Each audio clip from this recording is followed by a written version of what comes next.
নমস্কার শ্রোতা বন্ধুরা, সন্ধ্যায় গল্পের আসর ইউটিউব চ্যানেলে তোমাদের সবাইকে স্বাগত। আজকের গল্প সম্পর্কের টান কলমে ববিতা রায়। হৈমন্তী চোখের জল মুছে বলল, তুমি আমায় বিশ্বাস করো তো? কৌশিক ফোনটা কানে চেপে ধরে এদিক ওদিক তাকিয়ে মুখ দিয়ে নিঃশ্বাস নিল। শীতল কণ্ঠে বলল, আমার কথার উত্তর দাও। হৈমন্তী একগুঁয়ের মতো বলল, তুমি আগে আমার প্রশ্নের উত্তর দাও। এই ছবিগুলো যখন তোলা হয়েছে তখন রাত 2:30 বাজে। এত রাতে রাজীব আমার ঘরে তোমার সাথে কি করছিল? বলবো, তার আগে তুমি আমার কথার উত্তর দাও অফিসার। আমি তো তোমাকে বিশ্বাস করতে চাই হৈমন্তী। যে কোনো পরিস্থিতিতে আমি সবসময় তোমার পাশে থাকার চেষ্টা করেছি, তোমাকে সাপোর্ট দিয়েছি। আমার একটা আফসোস, আজ এতগুলো ঘটনা তুমি কেন আমার কাছে লুকালে? হৈমন্তী মরিয়া হয়ে বলল, আমি লুকোতে চাইনি, বিশ্বাস করো। ভেবেছি তুমি দূরে আছো, শুধু শুধু আমাকে নিয়ে টেনশন করবে, তাই বলবো বলবো করেও বলা হয়ে ওঠে। তোমার সব ব্যাপারে জানার অধিকার আমার আছে হৈমন্তী। একটা বাইরের ছেলে হয়ে এত রাতে আমার ঘরে ঢোকার সাহস পায় কি করে? রাজীবের একটা দারুণ প্রতিভা আছে। ও যে কারো কণ্ঠ হুবহু নকল করতে পারে, জানোয়ারটা ওর বউয়ের কণ্ঠ নকল করে আমার দরজায় নক করেছে। আর ছবি তোলার ব্যাপারটা, তুমি আমায় বিশ্বাস করছো না তাই না? বিশ্বাসের কথায় পরে আসছি, আগে আমাকে একটা প্রশ্নের উত্তর দাও তো। আমি এখন যে ঘরে আছি, এই ঘরে রাত 2:30টার সময় আমার সাথে কোনো মেয়ে মানুষ থাকলে তোমার কেমন লাগতো? সত্যি করে বলবা, তোমার মাথায় কোনো আজে বাজে চিন্তা আসতো না? আমি তো একজন সাধারণ পুরুষ মানুষ হৈমন্তী, মহাপুরুষ তো আর নয়। দিন শেষে আবেগ, অনুভূতি, রাগ, জেদ, অভিমান, অভিযোগ আমারও তো আছে। এইসব দেখার পর কি মাথা ঠিক থাকবে তুমিই বলো? হৈমন্তী চট করে ফোনটা কেটে দিল। তারপর 9 মিনিট 7 সেকেন্ডের একটা ভিডিও ক্লিপ কৌশিককে পাঠানো।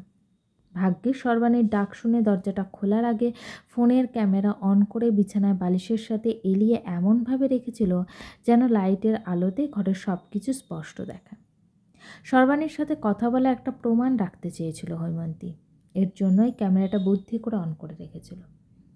কৌশিক ভিডিওটা দেখে রাগে ক্ষোভে ফেটে পড়ল। মনে মনে রাজীবকে ভয়ঙ্কর একটা গালি দিল। হৈমন্তীকে হ্যারাস করার অপরাধে এবার এমন শিক্ষা দেবে যে বেঁচে থাকলে আর জীবনেও এ পথ মারাবে না রাজীব। কুত্তার বাচ্চার সাহস হয় কি করে যে হৈমন্তীর হাত ধরা? ওর হাতটা কেটে কুত্তাকে দিয়ে খাওয়াবে কৌশিক। বহু কষ্টে নিজের রাগ নিয়ন্ত্রণ করে হৈমন্তীকে ভিডিও কল দিল কৌশিক। হৈমন্তী ফোন রিসিভ করে চুপচাপ বসে রইল। চোখ দুটো দিয়ে মুক্তোর দানার মতো জল ঝরছে। কৌশিকের সহ্য হলো না, বলল, তাকাও আমার চোখের দিকে। হৈমন্তী তাকালো। কৌশিক বলল, চোখের জল মুছে ফেলো, তোমায় চোখের জল মানায় না। হৈমন্তী বিদ্রূপ করে হাসল, বলল, ভিডিও ক্লিপটা না থাকলে তুমি আমায় ভুল বুঝতে। তোমার দোষেই তোমাকে ভুল বুঝতাম। তুমি কেন শুরু থেকে আমাকে জানাওনি?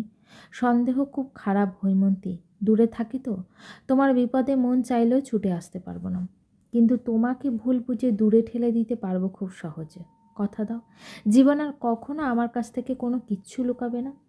লুকাবো না।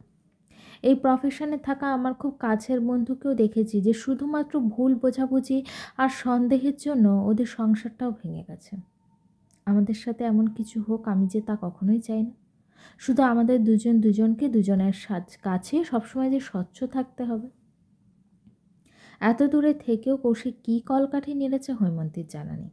তবে রাজীব খুব ভোরে সর্বাণীকে নিয়ে এই বাড়ি ছেড়ে চলে গেছে। হৈমন্তী সকাল 9টায় জানতে পারল। বিনা গোমরা মুখে সোফায় বসেছিল। হৈমন্তী চায়ের কাপ দিয়ে বিনার পাশে বসল। বলল, আন্টি মন খারাপ কেন? আর বলো না গো, জামাই নিজের মুখে বলল যে 2 দিন এখানে থাকবে, অথচ আজ ভোরে নেই, কথা নেই, বার্তা নেই, সর্বাণীকে নিয়ে চলে গেল। তার নাকি হঠাৎ কি কাজ পড়ে গেছে। হৈমন্তী স্বস্তির নিঃশ্বাস ফেল। তারপর আরাম করে চায়ে চুমুক দিল। আজকে সকালটা ভীষণ সুন্দর। চা শেষ করে হৈমন্তী গুনগুন করে গান গাইতে গাইতে স্নান করে বাথরুমে ঢুকল। রাজীবকে নিয়ে হৈমন্তীর আর কোনো মাথা ব্যথা নেই। রাজীবকে এখন জঞ্জাল ছাড়া আর কিছুই মনে হয় না। তবে আরও বেশি সতর্ক হয়ে গেল হৈমন্তী। হেমা চিন্তায় চিন্তায় পাগল পাগল হয়ে গেছে। ও এখনও সঠিক সিদ্ধান্ত নিতে পারছে না। হেমার সেই রকম ঘনিষ্ঠ কোনো বান্ধবীও নেই যে মন খুলে কথাগুলো শেয়ার করবে। বড়দিকেও তো বলা যাবে না। এখন কি করবে হেমা? দীপু অবশ্য বলেছে যে এখন বিয়ে করে আমরা দুজন ভাড়া বাসায় নিজেদের মতো থাকবো, তারপর ধীরে সুস্থে পরিবারকে জানাবো। হেমা দীপুর ভালোবাসায় পুরোপুরি অন্ধ হয়ে গেছে। ঠিক ভুল ভাবার সময় বা বিবেক কোনোটাই নেই। এত বেশি আবেগ কাজ করছে, দীপু যদি জেদের বশে অন্য কাউকে বিয়ে করে নেয়, মরে যাবে তো হেমা। এত অল্প সময়ে হেমার মনের পুরোপুরি দখল নিয়ে নিয়েছে দীপু। দীপুকে সারা জীবনের জন্য নিজের করে পাওয়ার একমাত্র উপায় হলো দীপুর প্রস্তাবে রাজি হয়ে যাওয়া। কিন্তু একা একা বিয়ে করতে হেমার যে মন সায় দিচ্ছে না, আবার দীপুকে ছাড়া বেঁচে থাকাও অসম্ভব। দীপু হেমাকে বিয়ে করার জন্য পাগল হয়ে গেছে। দীপুর কথা ভাবতে ভাবতে সেলফোনটা বেজে উঠল। দীপু ফোন দিয়েছে। হেমা ফোন রিসিভ করলো। আজ কি কলেজে আসবে না? যাব। তোমার ছুটির পর আমরা বাসা দেখতে বের হব। কিসের বাসা? বিয়ের পর তো তোমাকে আর ব্যাচেলার বাসায় রাখা যাবে না। এত তাড়াতাড়ি বাসা দেখে কি হবে? তুমি বোঝো না কি হবে? নিশ্চয় একটা বড় খাটও কিনবো। হেমা দীর্ঘশ্বাস ফেলল। দীপু খুব আমোদ নিয়ে ভবিষ্যৎ পরিকল্পনা করছে। হেমার একটুও ভালো লাগছে না, অস্থিরতা বেড়ে যাচ্ছে। দীপু হঠাৎ বলল, এই সপ্তাহে ভালো একটা দিন আছে। হেমা জড়তা নিয়ে বলল, আরও কিছুদিন পর। দীপু রেগে গেল, বলল, আর কতদিন? বলো আর কতদিন? বিয়ে করতে না চাইলে সরাসরি বলে দাও, পরিবারের পছন্দে বিয়ে করে ফেলবো। এভাবে আমাকে ঝুলিয়ে রাখার তো কোনো মানেই হয় না। হেমার বুকের ভেতরটা ধক করে উঠল। কান্না চেপে বলল, বেশ, বিয়ে করে ফেলো।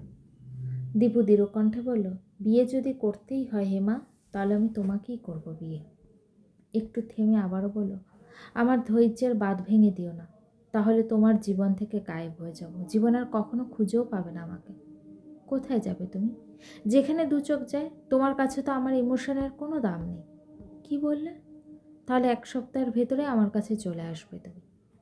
গল্পটি কেমন লাগলো অবশ্যই আমাকে কমেন্ট করে জানিও। আর আমার চ্যানেলের গল্পগুলো যদি তোমাদের ভালো লেগে থাকে, চ্যানেলটিকে সাবস্ক্রাইব করে পাশে থেকো। গল্পের পরবর্তী অংশ খুব শীঘ্রই আসছে।